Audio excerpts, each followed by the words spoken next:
Ni Aïkoué Parkes, notre quelque part. Benada. Keio venait de tourner la clé de contact quand il remarqua la fissure sur le pare-brise. Elle partait du coin supérieur gauche de la vitre pour s'arrêter à mi-parcours vers la pointe basse des essuie-glaces, comme en un cheminement interrompu. Il sortit, fit le tour de sa voiture. Il n'y avait aucune autre trace visible de dégradation. Il devinait sans peine ce qui y était arrivé. Avec la pleine saison des mangues, le labyrinthe de feuillage vert sombre des manguiers était devenu une cible pour tous les gamins de Niemachi. La maison, à Domten, n'ayant pas de mur de clôture, on ne pouvait guère empêcher les jeunes garçons impétueux du quartier de viser au lance-pierre ses fruits mûrs et mordorés. Un projectile égaré avait dû atterrir sur son pare-brise. Keio haussa les épaules. Il allait de soi qu'aucune assurance dans ce pays ne couvrirait un tel dommage. Et après tout, cela n'était qu'un dégât minime. Sa voiture, il s'en servait pour se déplacer, pas pour s'exhiber. Après une nuit épouvantable, à ressasser l'occasion manquée de renouer avec la police, il avait fini par décider qu'il valait mieux rester à Aquabio.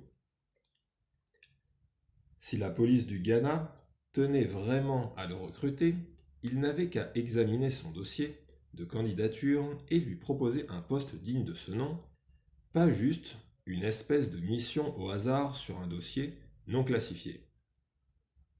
Bien sûr qu'il avait envie de travailler comme un expert légiste, mais pas sur une affaire ponctuelle qui ne le mènerait nulle part. Ce qui le préoccupait, c'était plutôt la façon dont la police ghanéenne abordait systématiquement les choses. La médecine légale aurait dû être une composante essentielle du travail des forces de l'ordre. N'empêche, il ne pouvait s'empêcher de grincer des dents à la pensée de tous ces indices s'anéantissant les uns après les autres sur la scène du crime. Il haussa encore les épaules et, juste au moment de s'installer dans la voiture, avisa une belle mangue mûre par terre près de son pied gauche. Il se pencha pour la ramasser et sourit. La journée ne commençait pas si mal. Le moteur réagit au quart de tour. Keio fit marche arrière sur le chemin poussiéreux qui longeait la maison pour mener 50 mètres plus loin à l'océan Indien sur Coast Road. Il aimait emprunter cette route côtière. Chaque matin, ça lui donnait le sentiment d'être proche de sa famille.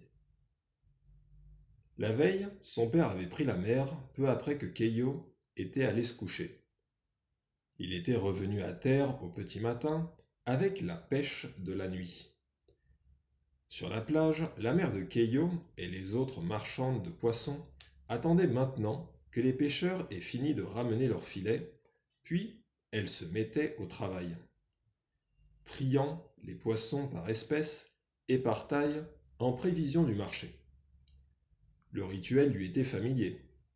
Enfant pendant les congés scolaires, Keio quittait souvent la maison à l'aube avec sa mère, pour aider père et équipage à tirer les filets. Il se souvenait des chants des hommes, du soleil lent apparaître, comme s'il avait été pris à l'autre extrémité du filet, que les pêcheurs tiraient, puis qui émergeait enfin, illuminant l'océan d'une étincelante nuée rose orangée.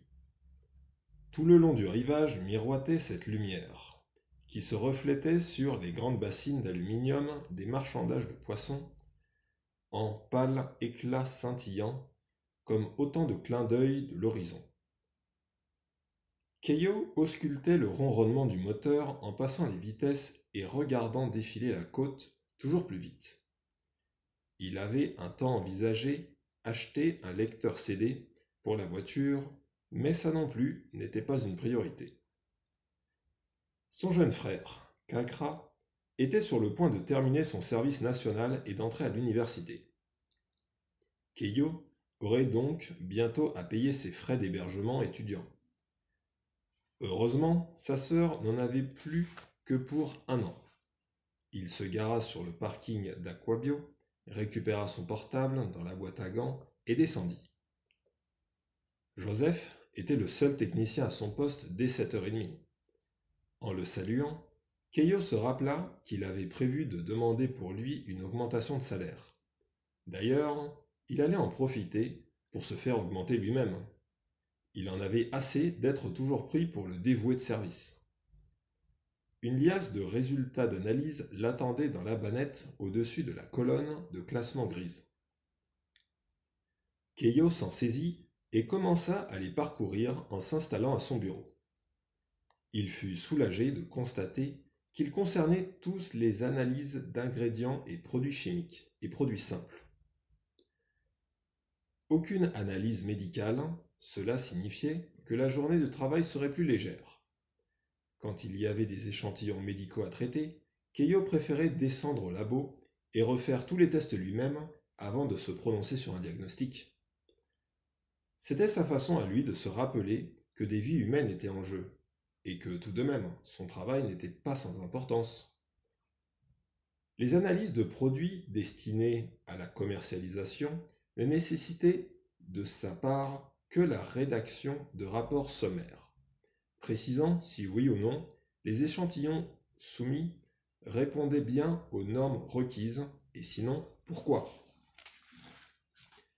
Lorsque Keio était entré à Aquabio, il avait ajouté à ses rapports une section « Recommandations », dans laquelle il indiquait aux entreprises clientes les changements qu'elles pourraient apporter à leur processus de fabrication pour augmenter leurs chances de satisfaire aux exigences de l'Agence ghanéenne de normalisation ou pour élever le niveau de conformité et de qualité des produits. Par la suite, il avait découvert qu'aussitôt ces recommandations introduites, M. Aqua avait gonflé le tarif des rapports en leur affectant un surcoût de 5%. C'était un homme d'affaires avisé, Aqua. Keio ne pouvait le nier. À 8h pétantes, la musique fit irruption. Keio tourna la tête. Les 7 techniciens du labo venaient d'arriver et s'étaient postés à intervalles réguliers autour des paillasses centrales.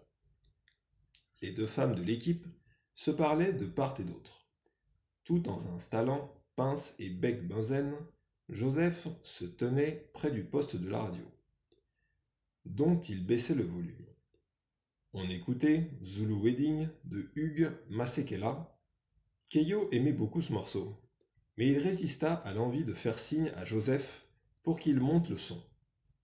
Depuis sa baie vitrée, il savoura tranquillement l'organisation parfaitement assainie du laboratoire, les paillasses absolument parallèles et leur plan de travail en formica blanc, les tabourets hauts en bois et leurs assises carrées, la rangée de micro-centrifugeuses, la réserve de pinces à burette, les supports pour tubes à essai et les flacons d'agents réactifs bien à leur place sur la déserte, au-dessus de laquelle Keio avait affiché les consignes de sécurité, non sans avoir lourdement insisté auprès de M. Aqua pour qu'il prenne enfin en compte l'importance de ces procédures sanitaires.